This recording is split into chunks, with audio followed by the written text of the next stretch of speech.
The Red Apple Panic. Murdoch Media's script, not New York's reality. According to the Times, right-wing media outlets torched Mayor-elect Zohran Mamdani as a socialist menace with a viral New York Post cover and Fox host warning New York could turn into Caracas, as in Venezuela. Strip out the theatrics and the data tell a different story. New York is not the New York of the 70s. It's certainly not Caracas. Let's just look at some facts regarding crime, for example. Murders peaked at 2,245 in 1990, roughly 31 per 100,000 residents. In 2023, however, New York recorded only 386 homicides, about 4 per 100,000. Now, still too many, but it's a sustained, dramatic decline. Yet New York remains a national stage and a convenient foil. So crime coverage rises even as crime trends improve. Some commentary veered into Islamophobia simply because the new mayor is not Christian or Jewish, which is the situation for a New York City mayor. But the broader narrative is politics first, facts later. Many Republicans represented in metros today have higher homicide rates than New York, despite the outsized focus on the city. Add New York's mystique and the fact that roughly 4 in 10 Americans have never visited New York City, and the perception gap widens. The panic is less about public safety and more about national conservative branding. Okay, what's the real message here? Conservative media, the New York Post, Fox News, they are absolutely freaking out about this new mayor of New York City. Is it because he's really done anything scary, or he can even raise taxes by 1%, which he's not going to be able to do? No, it's about political branding. Rupert Murdoch realizes that the easiest way to get people agitated, scared, and angry, and clicking and sharing is to tell them their life is about to be destroyed. Not that there's going to be small incremental change from a new mayor whose policies aren't that much different from any other mayors. So New York City becomes a symbol to many red state voters of liberal extremism and socialism and communism, unchristian behavior. And Rupert Murdoch and his minions in the media, his various henchmen, realize if you just hit it again and again and again, you can taint the entire brand of the Democratic Party. So if you are a right of center or a centrist Democrat running for Congress in Iowa, and you've never even been to New York City, now you're giving ammunition to the Republicans and saying, hey, you're just like those socialists in New York City, aren't you? And that is why you're hearing about this, not because of any real threat or danger. Let's dig a little bit deeper here.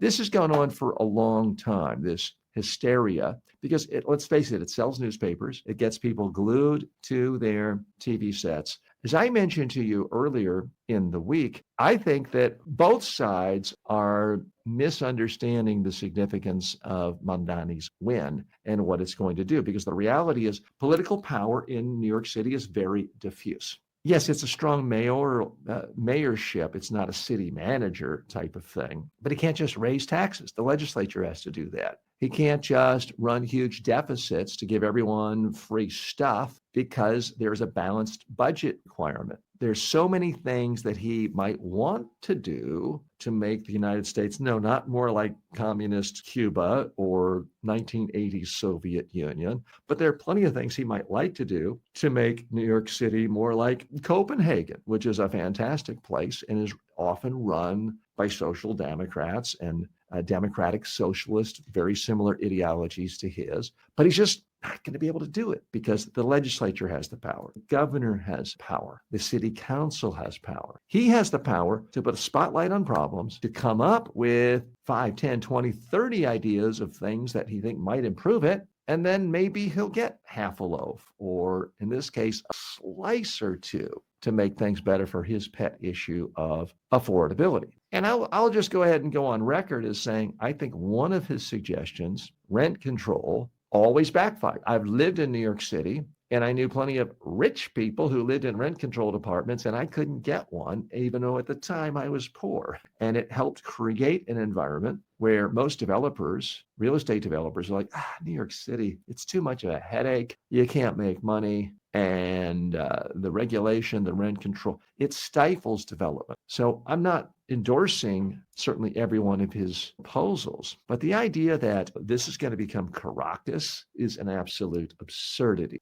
Let's not forget, New York City has more successful people, more successful capitalists per square inch than any city in America and arguably the world. It is a city, it's the finance capital of the world. And he didn't come in and steal the election. I mean, he got more than 1 million votes. No one's gotten 1 million votes since John Lindsay in the 1960s. I mean, this guy has a huge, huge groundswell of support. Now, I do want to give credit to a number of capitalists, Jamie Dimon, the CEO of Chase, Bill Ackman, very controversial hedge fund managers, but both of those men reached out to the new mayor. And they didn't just say, well, we're big billionaire capitalists and we hate you and we're moving to Florida. No, they said, let us know if we can help you. Let us know if we can work with you. You, of course, didn't see them get tons and tons of airtime in conservative media. Why? Because it's not scary. Again, I want you to understand the media ecosystem we live in. If you are an editor at a major newspaper or a TV station, you're not going to get a reward. You're not going to get a ratings bump saying, there's been an election, there's a new mayor or governor or senator, and chances are things are not going to be that much different. There's going to be small incremental change in one direction or another. You'll be fired if you run that. The problem is that may actually be the truth. If you are in the media, you're trying to find the most extreme thing that you can highlight to agitate people, especially people who are part of your base core audience. But you're being manipulated here. Let's not make any mistake about it. I could go around right now in any rural district in America and ask them, hey, where's crime higher, New York City or your town? And I guarantee you about 98% of people, it's much higher in New York City. Because if someone's pushed off a subway in New York City, there's going to be news editors from Fox and the New York Post and other places putting the spotlight on that and talking about it nonstop. When someone is shot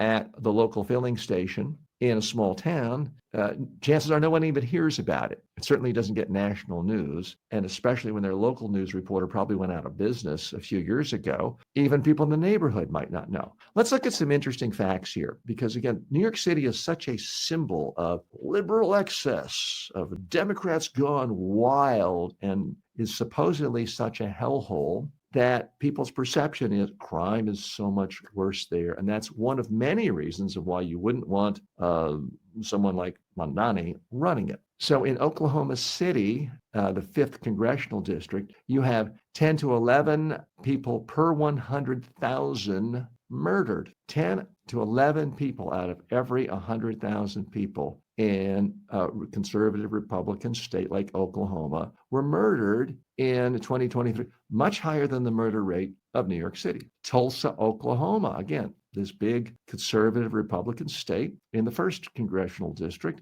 11 to 12 people are murdered in 2023, dramatically less than what has happened in New York City. Again, now it's only 4 per 100,000 in New York City. Jacksonville, Florida, another big Republican stronghold, double-digit murder rate in 2023. So there is perception and there's reality. There's the perception that big cities that are controlled by these far left liberals, and in this case, Mamdani actually is a far left Democrat, it is run in such a way that there's massive crime everywhere. And the facts just don't bear it out. Now, you might still not want to vote for Mamdani. Not sure I would have. You might not even want to visit New York City. That's okay. But you owe it to yourself to get an accurate picture of reality. Now, a lot of people do like New York City. It has 65 million visitors in 2024. I was one of them. I lived there for many years, still have family and friends there, and I like to go back frequently. If the airports are actually working, I will be back there in the holiday time. And I got to tell you, I will feel much safer there than walking around the streets of South Florida, where it was like Fort Lauderdale. The violent crime is much higher than New York City, even though we have nice law and order governors down here.